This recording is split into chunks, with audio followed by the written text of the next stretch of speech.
NATO, or the North Atlantic Treaty Organization, was founded in the aftermath of the Second World War to maintain peace and freedom and prevent conflict.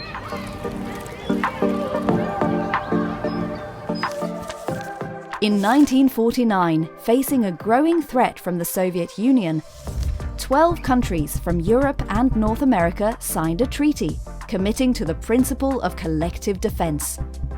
An attack against one of these countries would be considered an attack against all of them.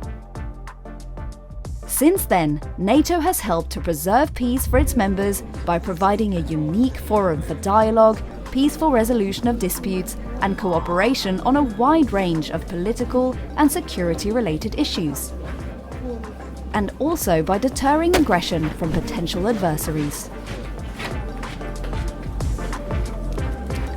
Today, NATO has 32 member countries from Europe and North America, known as allies. NATO's founding treaty allows for other European countries to join the alliance, as long as all existing members agree and requirements are met.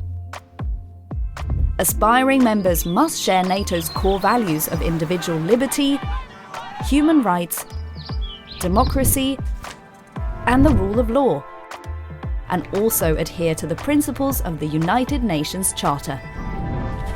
They have to fulfill political, economic, and military obligations, including being able to contribute to the security of the Euro-Atlantic area.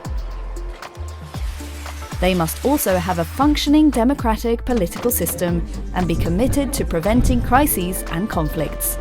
NATO's enlargement promotes stability and cooperation and contributes to building a Europe whole and free, united in peace and democracy. NATO works with a wide network of non-member countries across the globe, which are called NATO partners. The alliance also collaborates closely with other international organizations, such as the European Union and the United Nations, to contribute to peace and security. These organizations and partner countries team up with NATO on many activities, including military training exercises, crisis prevention and management, information sharing, and much more.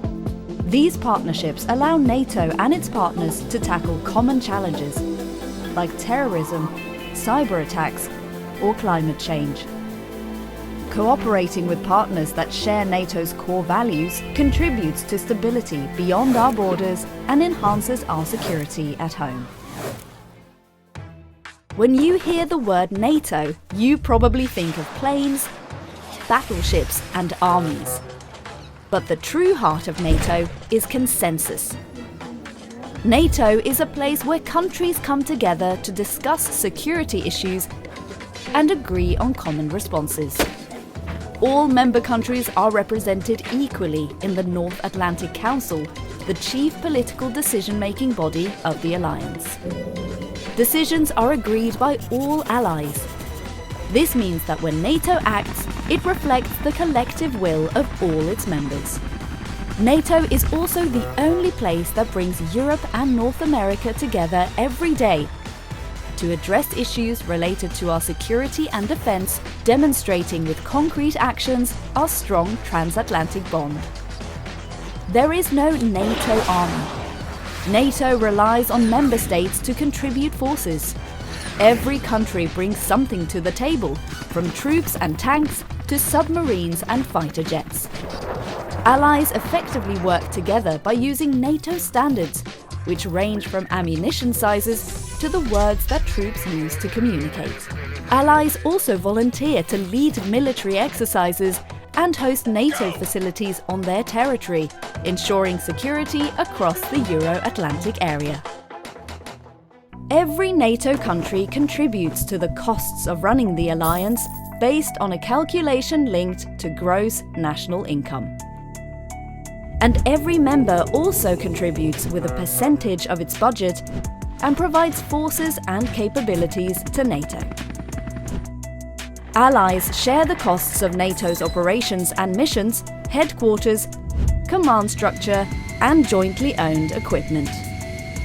In certain cases, groups of allies can also build new initiatives, like its multinational fund to support research and investments in cutting-edge technology. These funds ensure that NATO can fulfill its main mission, safeguarding the freedom and security of all its members every day. Using both political and military tools, NATO can respond to large-scale crises, including conflicts, natural disasters, or humanitarian emergencies. For example, NATO and its partners help build security and stability in the Western Balkans and cooperate to fight terrorism. NATO also provides assistance during various emergencies affecting people, like devastating flooding, pandemics, or earthquakes. Following Russia's full-scale invasion of Ukraine in 2022, NATO enhanced the security and protection of its 1 billion citizens by reinforcing its presence in the air, at sea, and on land in the eastern part of the alliance. NATO also helps to prevent crises, both by diplomatic means and by deterring aggression. The strength and unity of allies who are committed to collective defense sends a powerful message discouraging any potential adversaries from attacking a NATO member country. Today, Russia is the most significant and direct threat to the alliance's security, using conventional, cyber, and hybrid means in an attempt to destabilize NATO and its partners. Russia's war against Ukraine has shattered peace in Europe. Terrorism continues to represent a global security challenge. Conflict and instability in Africa and the Middle East directly cause large-scale migration and loss of life. The impacts of climate change, unstable institutions, health emergencies, and food insecurity in these regions can also lead to the growth of terrorist groups.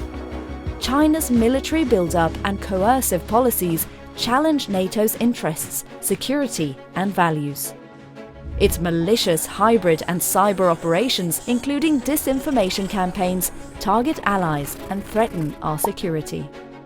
NATO is also faced with security challenges from the development of new technologies like artificial intelligence, the erosion of arms control agreements, and threats to energy supplies.